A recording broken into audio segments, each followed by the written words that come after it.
അമൃത് Veni hair elixir presents daily news പ്രഭാത വാർത്തകൾ powered by Pulimoottil silks KSFE. ഈ ആണുങ്ങൾക്ക് മാത്രം എന്താ ഇത്ര അധികം നെറ്റ് കെയറിലും ഹെയർ ലോസ് ഒക്കെ ഉണ്ടാവണേ? ആണുങ്ങളുടെ ഹെയർ ലോസിന്റെ മേജർ റീസൺസ് തന്നെ ഡിഫറെന്റ് ആണ്. സ്കാൽപ്പിലുള്ള 5 ആൽഫ റിഡക്ടേസ് എന്ന എൻസൈം നിങ്ങളുടെ ഹോർമോണുമായി ചേർന്ന് ഹെയർ ഫോളിക്കിൾസിനെ ചുരുക്കുന്നു. Amrut Veni hair elixir for men use ചെയ്യൂ. പുരുഷന്മാർക്ക് വേണ്ടി ബയോടെക്നോളജി പ്രകാരം പ്രത്യേകം ഡെവലപ്പ് ചെയ്തത്. നമസ്കാരം, ഞാൻ ഡെയ്സി ബിജു.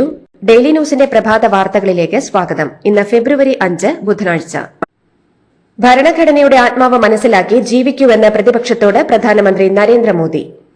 ചില ആളുകൾ അർബൻ നക്സലുകളുടെ ഭാഷയിൽ പരസ്യമായി സംസാരിക്കുന്നതും ഇന്ത്യയെ വെല്ലുവിളിക്കുന്നതും അതിനെതിരെ പോരാട്ടം പ്രഖ്യാപിക്കുന്നതും ദൌർഭാഗ്യകരമാണെന്നും ഈ ഭാഷ സംസാരിക്കുന്നവർക്ക് ഭരണഘടനയോ രാജ്യത്തിന്റെ അഖണ്ഡതയോ മനസ്സിലാക്കാൻ സാധിക്കില്ലെന്നും മോദി പറഞ്ഞു. കോൺഗ്രസ് പാർട്ടിയുടെ പുതിയ ആസ്ഥാന മന്ദിരത്തിന്റെ ഉദ്ഘാടന വേളയിൽ രാഹുൽ ഗാന്ധി നടത്തിയ പരാമർശങ്ങൾക്കാണ് മോദി പരോക്ഷമായി മറുപടി നൽകിയത്. സംസ്ഥാനത്ത് സ്വകാര്യ സർവകലാശാലകൾക്ക് അനുമതി നൽകാനുള്ള ബിൽ ഇന്നത്തെ മന്ത്രിസഭായോഗം പരിഗണിക്കും. സ്വകാര്യ സർവകലാശാലകൾക്ക് അനുമതി നൽകാൻ CPM നേരത്തെ തന്നെ രാഷ്ട്രീയ തീരുമാനം എടുത്തിരുന്നു. SC, ST, OBC വിഭാഗങ്ങൾക്ക് സംവരണത്തിനുള്ള വ്യവസ്ഥകളോടെയാകും സ്വകാര്യ സർവകലാശാലകൾക്ക് അനുമതി നൽകുക. കിഫ്ബി റോഡുകളിൽ നിന്ന് ടോൾ പിരിക്കാൻ സർക്കാർ തീരുമാനിച്ചാൽ അത് അനുവദിക്കില്ലെന്ന് പ്രതിപക്ഷ നേതാവ് VD സതീശൻ. ഇതിനെതിരെ ശക്തമായ ജനകീയ പ്രക്ഷോഭം ഉണ്ടാകും. സർക്കാരിന്റെ ധൂർത്തും അഴിമതിയും പിൻവാതിൽ നിയമനങ്ങളുമാണ് സംസ്ഥാനത്തെ ധനപ്രതിസന്ധിക്ക് കാരണം. ഇതെല്ലാം ജനങ്ങൾക്കുമേൽ വിവിധ മാർഗങ്ങളിലൂടെ അടിച്ചേൽപ്പിക്കാനാണ് സർക്കാർ ഇപ്പോൾ ശ്രമിക്കുന്നതെന്നും സതീശൻ പറഞ്ഞു. കിഫ്ബി റോഡിൽ ടോൾ വെച്ചാൽ അന്ന് തന്നെ പൊളിക്കുമെന്ന് യൂത്ത് കോൺഗ്രസ് സംസ്ഥാന vice president Abin Varkey. KN ബാലഗോപാലിനും P രാജീവിനും റാൻ മൂളി നിൽക്കാതെ വഴിയിലായിരിക്കും യൂത്ത് കോൺഗ്രസ് പ്രവർത്തകരെന്നും സാധാരണക്കാരന്റെ നെഞ്ചത്ത് കയറി ഡാൻസ് കളിക്കാമെന്നാണ് പിണറായിയും മുഹമ്മദ് റിയാസും വിചാരിച്ചതെങ്കിൽ കിഫ്ബി റോഡിലല്ല, ഒരു റോഡിലും നിങ്ങൾ ഇറങ്ങില്ലെന്നും അബിൻ വർക്കി ഫേസ്ബുക്ക് കുറിപ്പിലൂടെ അഭിപ്രായപ്പെട്ടു.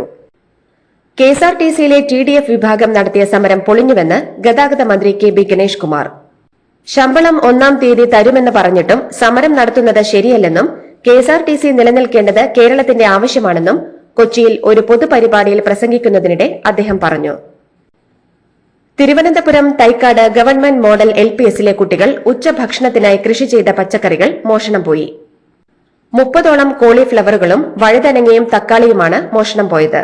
തങ്ങളുടെ പച്ചക്കറി മോഷ്ടിച്ച കള്ളനെ പിടികൂടാൻ വിദ്യാഭ്യാസ മന്ത്രിയുടെ അടക്കം സഹായം തേടിയിരിക്കുകയാണ് സ്കൂളിലെ വിദ്യാർത്ഥികൾ. സംസ്ഥാനത്തെ ഹൈസ്കൂളുകളിലെ 29,000 റോബോട്ടിക് കിറ്റുകളുടെ പൂർത്തീകരണ പ്രഖ്യാപനം ഫെബ്രുവരി 8-ന്.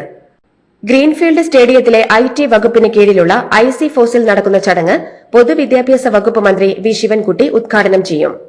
കുട്ടികൾ തയ്യാറാക്കിയ റോബോട്ടിക് ഉൽപ്പന്നങ്ങളുടെ പ്രദർശനവും ഇതോടൊപ്പം നടക്കും. കോഴിക്കോട് അരിയടത്ത് പാലത്ത് ബസ് നിയന്ത്രണം വിട്ടുമറിഞ്ഞ് 50ഓളം പേർക്ക് പരിക്ക്. ഒരാളുടെ നില ഗുരുതരമാണ്. സ്കൂൾ കുട്ടികളടക്കം 50-ലധികം പേരാണ് അപകട സമയത്ത് ബസ്സിലുണ്ടായിരുന്നത്. പരിക്കേറ്റ 42 പേരെ ബേബി മെമ്മോറിയൽ ആശുപത്രിയിൽ പ്രവേശിപ്പിച്ചു. 11 പേർ കോഴിക്കോട് മെഡിക്കൽ കോളേജ് ആശുപത്രിയിൽ ചികിത്സയിലുണ്ട്. പുതിയ ബസ് സ്റ്റാൻഡിന് സമീപത്ത് ഇന്നലെ വൈകിട്ട് 4:15ഓടെയായിരുന്നു അപകടം.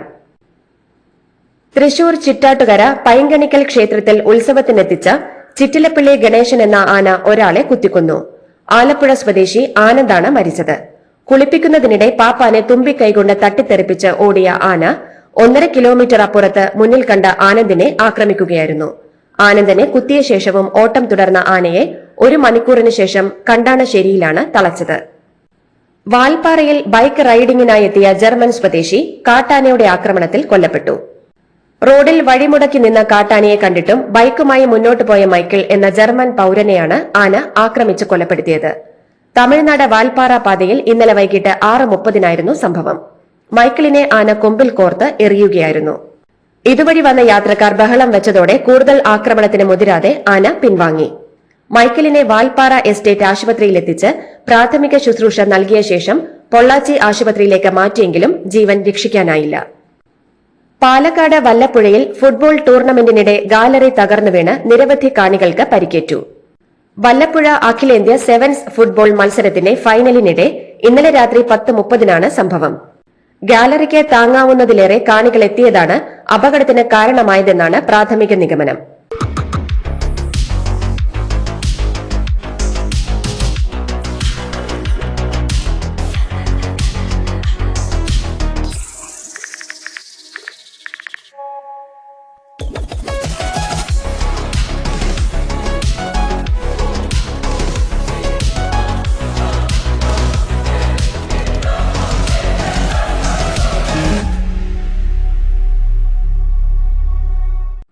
നടി ഹണി റോസിനെ ലൈംഗികമായി അധിക്ഷേപിച്ച കേസിൽ അറസ്റ്റിലായ പ്രതി ബോബി ചെമ്മണ്ണൂരിന് ജയിലിൽ സഹായം നൽകിയതിൽ പോലീസ് കേസെടുത്തു.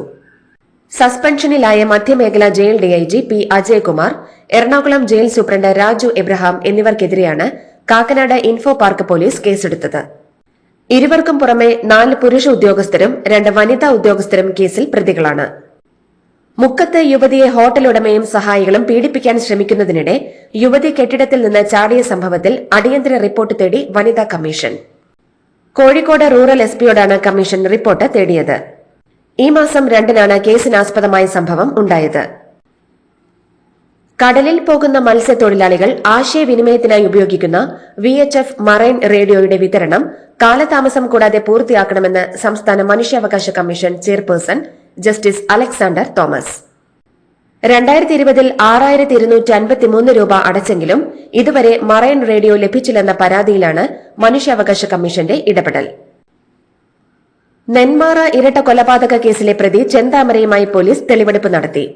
കൊലപാതകം നടന്ന സ്ഥലത്തും പ്രതി ഓടി രക്ഷപ്പെട്ട പ്രദേശത്തുമാണ് തെളിവെടുപ്പ് നടത്തിയത്. നാട്ടുകാരുടെ പ്രതിഷേധം കണക്കിലെടുത്ത് കനത്ത സുരക്ഷയിലായിരുന്നു തെളിവെടുപ്പ്.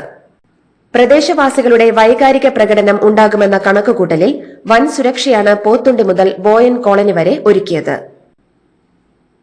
നെന്മാറ ഇരട്ടക്കൊലക്കേസിലെ പ്രതി ചെന്താമര അയൽവാസിയായി പുഷ്പയെ കൂടി കൊല്ലാൻ പദ്ധതിയിട്ടിരുന്നതായി പോലീസ്.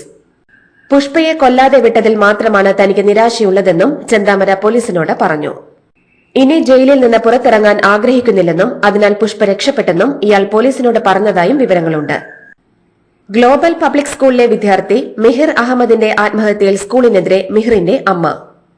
വിശദീകരണ കത്തിലൂടെ സ്കൂൾ തെറ്റിദ്ധരിപ്പിക്കുന്നുവെന്നും മിഹിർ റാഗിങ്ങിനിരയായ വിവരം സമൂഹ മാധ്യമങ്ങളിലൂടെയാണ് അറിഞ്ഞതെന്ന സ്കൂളിന്റെ വാദം തെറ്റാണെന്നും സ്കൂൾ നേരത്തെ ഇടപെട്ടിരുന്നുവെങ്കിൽ തന്റെ മകൻ ജീവൻ ഒടുക്കില്ലായിരുന്നുവെന്നും അമ്മ ഇൻസ്റ്റഗ്രാമിൽ കുറിച്ചു. മിഹിറിനെ മുൻപ് പഠിച്ച സ്കൂളിൽ നിന്ന് പുറത്താക്കിയെന്ന പ്രചാരണം തെറ്റാണെന്നും അമ്മ വ്യക്തമാക്കി. ആരോഗ്യം ആനന്ദം അകറ്റാം അർബുദം ജനകീയ ക്യാൻസർ പ്രതിരോധ ക്യാമ്പയിന്റെ ഭാഗമായി വരുന്ന 1 വർഷം കൊണ്ടുതന്നെ സംസ്ഥാനത്തെ ജനങ്ങളിലെ ക്യാൻസർ രോഗസാധ്യത കണ്ടെത്തുന്നതിനും ആരംഭഘട്ടത്തിൽ തന്നെ അവർക്ക് ചികിത്സ ഉറപ്പാക്കുന്നതിനുമാണ് ലക്ഷ്യമിടുന്നതെന്ന് മുഖ്യമന്ത്രി പിണറായി വിജയൻ. ആരോഗ്യമാനന്ദം അകറ്റാം അർബുദം ജനകീയ ക്യാൻസർ പ്രതിരോധ ക്യാമ്പയിൻ സംസ്ഥാനതല ഉദ്ഘാടനം നിർവഹിച്ച് സംസാരിക്കുകയായിരുന്നു മുഖ്യമന്ത്രി. തന്റെ പേരിൽ പണം ആവശ്യപ്പെട്ട് വാട്സ്ആപ്പ് കോളുകളും സന്ദേശങ്ങളും പ്രചരിക്കുന്നതായി ചൂണ്ടിക്കാണിച്ച് ധനവകുപ്പ് additional chief secretary A Jayathilak ആഭ്യന്തര വകുപ്പിന് പരാതി നൽകി. ധനകാര്യ വകുപ്പിലെ ഉദ്യോഗസ്ഥർക്കിടയിലാണ് സന്ദേശങ്ങൾ പ്രചരിക്കുന്നതെന്നും ഇക്കാര്യത്തിൽ അന്വേഷിച്ച് നടപടിയെടുക്കണമെന്നുമാണ് പരാതിയിലെ ആവശ്യം. ബാലരാമപുരത്ത് ദേവേന്ദുവെന്ന 2.5 വയസ്സുകാരിയെ കൊലപ്പെടുത്തിയ കേസിൽ തനിക്ക് പങ്കില്ലെന്ന് ജ്യോത്സ്യൻ ശംഖുമുഖം ദേവിദാസൻ. ജ്യോതിഷവുമായി ബന്ധപ്പെട്ട് ശ്രീധുവിന് ഒരു മാർഗനിർദ്ദേശവും നൽകിയിട്ടില്ലെന്നും ശ്രീധു തലമുണ്ടനം ചെയ്തത് തന്റെ നിർദ്ദേശപ്രകാരം അല്ലെന്നും ശംഖുമുഖം ദേവിദാസൻ പറഞ്ഞു. സംസ്ഥാനത്ത് രജിസ്റ്റർ ചെയ്യുന്ന വാഹനങ്ങൾക്ക് മാർച്ച് 1-ാം തീയതി മുതൽ രജിസ്ട്രേഷൻ സർട്ടിഫിക്കറ്റ് പ്രിന്റ് ചെയ്ത് നൽകില്ല. പകരം ഡിജിറ്റൽ രൂപത്തിലുള്ള RC ആയിരിക്കും നൽകുകയെന്ന് മോട്ടോർ വാഹന വകുപ്പ് അറിയിച്ചു. നേരത്തെ തന്നെ സംസ്ഥാന സർക്കാർ ഇത് സംബന്ധിച്ച തീരുമാനം എടുത്തിരുന്നു. മോൾക്ക് ബർത്ത്ഡേ ഗിഫ്റ്റ് വാങ്ങണ്ടേ? ഷോപ്പിൽ കൊണ്ടുപോയി ഇഷ്ടമുള്ളത് വാങ്ങി കൊടുക്കാം. അപ്പൊ ഏട്ടൻ വരുന്നുണ്ടോ? ഗിഫ്റ്റ് കാർഡ് വരും. അതെ, ഓരോ ചിട്ടിയിലും ഒരാൾക്ക് 5000 രൂപയുടെ ഗിഫ്റ്റ് കാർഡ് സമ്മാനം. മെഗാ സമ്മാനമാണെങ്കിലോ പുതുപുത്തൻ ബെൻസ് കാർ. 2ാം സമ്മാനം ഇന്നോവ ക്രിസ്റ്റ, അതും 17 ഇത്തവണ സമ്മാനങ്ങളുടെ നക്ഷത്ര തിളക്കവുമായി KSFE ഗാലക്സി ചിട്ടികൾ. 1 മാസത്തിലേറെ നീണ്ട പ്രചാരണത്തിനൊടുവിൽ ഡൽഹി ഇന്ന് വിധിയെഴുതും. 70 മണ്ഡലങ്ങളിലായി 699 സ്ഥാനാർത്ഥികളാണ് ജനവിധി തേടുന്നത്. 13,766 പോളിംഗ് ബൂത്തുകളാണ് തെരഞ്ഞെടുപ്പിനായി സജ്ജമാക്കിയിരിക്കുന്നത്. ഇതിൽ 3000 ബൂത്തുകൾ പ്രശ്നബാധിത ബൂത്തുകളാണ്. 1.5 കോടിയിലധികം വോട്ടർമാരാണ് ഡൽഹിയിലുള്ളത്. കണ്ടെയ്നറുകളിൽ കാലികളെ കൊണ്ടുപോകുന്നതിൽ മാർഗരേഖയുമായി മദ്രാസ് ഹൈക്കോടതി. കണ്ടെയ്നറുകളിൽ കന്നുകാലികളെ കുത്തിനിറച്ച് കൊണ്ടുപോകുന്നത് അംഗീകരിക്കാനാകില്ലെന്നും ക്രൂരമായ നടപടിയാണിതെന്നും ഹൈക്കോടതി നിരീക്ഷിച്ചു. കാലികൾക്ക് കണ്ടെയ്നറിനുള്ളിൽ കിടക്കാൻ മതിയായ സ്ഥലം നൽകണം. കന്നുകാലികൾ ഉണർന്നിരിക്കാൻ കണ്ണിൽ മുളക് തേക്കുന്നത് അതിക്രൂരമാണെന്നും കോടതി നിരീക്ഷിച്ചു. രാഷ്ട്രപതിയുടെ നയപ്രഖ്യാപന ചർച്ചയ്ക്ക് മറുപടി പറയവെ പ്രതിപക്ഷ നേതാക്കളെ വിമർശിച്ചും പരിഹസിച്ചും പ്രധാനമന്ത്രി നരേന്ദ്രമോദി. സ്വന്തം വിനോദത്തിനു വേണ്ടി പാവപ്പെട്ടവരുടെ കുടിലുകളിൽ ഫോട്ടോഷൂട്ട് നടത്തുന്നവർക്ക് പാർലമെന്റിൽ ദരിദ്രരെക്കുറിച്ച് പരാമർശിക്കുന്നത് ബോറടിയായി തോന്നുമെന്ന് മോദി പറഞ്ഞു. ചില നേതാക്കൾ ആഡംബരം നിറഞ്ഞ കുളിയിൽ ശ്രദ്ധ കേന്ദ്രീകരിക്കുന്നുവെന്നും എന്നാൽ എല്ലാ വീട്ടിലും കുടിവെള്ളം ഉറപ്പാക്കുന്നതിലാണ് തങ്ങളുടെ ശ്രദ്ധയെന്നും മോദി അവകാശപ്പെട്ടു. മഹാകുംഭമേളയ്ക്കിടെ ജനുവരി 29 തീയതി തിക്കിലും തിരക്കിലും പെട്ട 30 പേർ മരിക്കുകയും 60 പേർക്ക് പരിക്കേൽക്കുകയും ചെയ്തത് അത്ര വലിയ സംഭവമായിരുന്നില്ലെന്ന് ബിജെപി എംപിയും നടിയുമായ ഹേമമാലിനി. ദുരന്തത്തെക്കുറിച്ച് ലോക്സഭയിൽ പരാമർശിക്കുകയും യുപി സർക്കാരിനെ വിമർശിക്കുകയും ചെയ്ത സമാജ്വാദി പാർട്ടി എംപി അഖിലേഷ് യാദവിനെ അവർ കടന്നാക്രമിക്കുകയും ചെയ്തു. പശുക്കളെ മോഷ്ടിക്കുന്നവരെ നടുറോഡിൽ വെടിവെച്ചിടാൻ ഉത്തരവിടുമെന്ന് കർണാടക മന്ത്രിയും കോൺഗ്രസ് നേതാവുമായ മംഗല സുഭവൈദ്യ. ഉത്തര കന്നഡ ജില്ലയിൽ പശുമോഷണം കൂടിയതോടെയാണ് മന്ത്രിയുടെ മുന്നറിയിപ്പ്. കർണാടക ഫിഷറീസ്, തുറമുഖ, ഉൾനാടൻ ഗതാഗത മന്ത്രിയാണ് മംഗല സുഭവൈദ്യ. പ്രധാനമന്ത്രി നരേന്ദ്രമോദി ഇന്ന് മഹാകുംഭമേളയ്ക്കെത്തി പ്രയാഗ്രാജിലെ ത്രിവേണി സംഗമത്തിൽ പുണ്യസ്നാനം ചെയ്യും. രാവിലെ 10 മണിയോടെ പ്രയാഗ്രാജ് വിമാനത്താവളത്തിലെത്തുന്ന മോദി 11നും 11:30ക്കും ഇടയിലാണ് പുണ്യസ്നാനം നിർവഹിക്കുക.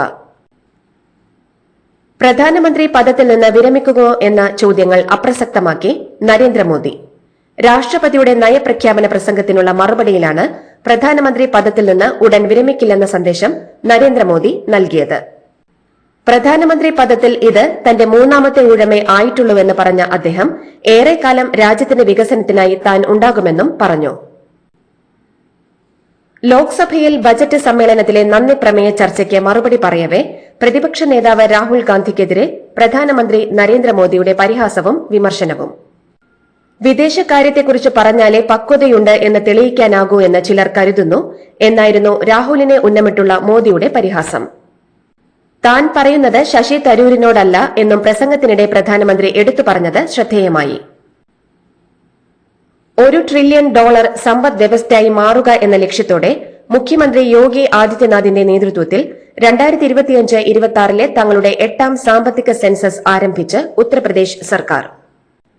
കൃത്യമായ ഡാറ്റ ശേഖരിച്ച് സമൂഹത്തിലെ എല്ലാ വിഭാഗങ്ങളെയും ഉൾക്കൊള്ളിക്കുന്ന തരത്തിലുള്ള വികസനവും വളർച്ചയുമാണ് ലക്ഷ്യമെന്നും ഇതിനനുസരിച്ച് നയങ്ങളും ക്ഷേമ പദ്ധതികളും സൃഷ്ടിക്കാനാണ് സർക്കാർ ലക്ഷ്യമിടുന്നതെന്നും യുപി സർക്കാർ അറിയിച്ചു. സെൻസസിനായി 17,000 എന്യൂമറേറ്റർമാരെയും 6,000 സൂപ്പർവൈസർമാരെയും വിന്യസിക്കാനാണ് യുപി സർക്കാർ ഉദ്ദേശിക്കുന്നത്. യമുനയിലെ വെള്ളത്തിൽ ഹരിയാന സർക്കാർ വിഷം കലർത്തിയെന്ന പരാമർശവുമായി ബന്ധപ്പെട്ട് എഎപി ദേശീയ കൺവീനറും ഡൽഹി മുൻ മുഖ്യമന്ത്രിയുമായ അരവിന്ദ് കെജ്രിവാളിന്റെ പേരിൽ കേസെടുത്ത് ഹരിയാന പോലീസ്. ഷഹാബാദ് സ്വദേശിയായ ജഗ്മോഹൻ മഞ്ചേന്തയുടെ പരാതിയുടെ അടിസ്ഥാനത്തിലാണ് ഹരിയാനയിലെ ഷഹാബാദ് പോലീസ് എഫ്ഐആർ രജിസ്റ്റർ ചെയ്തത്. സ്വീഡനിലെ ഓറെബ്രോയിലെ സ്കൂളിൽ നടന്ന വെടിവയ്പിൽ 10 പേർ കൊല്ലപ്പെട്ടതായി പോലീസ്. അജ്ഞാതനായ ആക്രമിയും കൊല്ലപ്പെട്ടു. ആക്രമണത്തിന് പിന്നിൽ ഭീകരവാദ ലക്ഷ്യമില്ലെന്ന് പോലീസ് സ്ഥിരീകരിച്ചു. ഫെബ്രുവരി 23-ന് ദുബായിൽ വെച്ച് നടക്കാനിരിക്കുന്ന ചാമ്പ്യൻസ് ട്രോഫി ക്രിക്കറ്റ് ടൂർണമെന്റിലെ ഇന്ത്യ പാകിസ്ഥാൻ മത്സരത്തിന്റെ ടിക്കറ്റുകൾ വിൽപ്പന ആരംഭിച്ച് മിനിറ്റുകൾക്കുള്ളിൽ വിറ്റുതീർന്നു. ടിക്കറ്റ് വിൽപ്പന ആരംഭിച്ച തിങ്കളാഴ്ച ഏകദേശം 1.5 ലക്ഷത്തോളം പേരാണ് ടിക്കറ്റ് ബുക്ക് ചെയ്യാനായി വെബ്സൈറ്റിൽ ക്യൂവിലുണ്ടായിരുന്നതെന്നും മാധ്യമങ്ങൾ റിപ്പോർട്ട് ചെയ്തു. ഫെബ്രുവരി 19-ന് പാകിസ്ഥാൻ ന്യൂസിലാൻഡ് മത്സരത്തോടെ ചാമ്പ്യൻസ് ട്രോഫി ടൂർണമെന്റിന് തുടക്കമാകും. കറാച്ചി നാഷണൽ സ്റ്റേഡിയത്തിലാണ് ഉദ്ഘാടന മത്സരം. മാർച്ച് 9-നാണ് ഫൈനൽ. ഇതോടുകൂടി ഡെയിലി ന്യൂസിന്റെ ഇന്നത്തെ പ്രഭാത വാർത്തകൾ സമാപിക്കുന്നു. ഡെയിലി ന്യൂസിന് വേണ്ടി വാർത്തകൾ വായിച്ചത് ഡെയ്സി ബിജു. ഡെയിലി ന്യൂസ് ലൈവ്.in വാർത്തകൾ വിരൽ തുമ്പിൽ.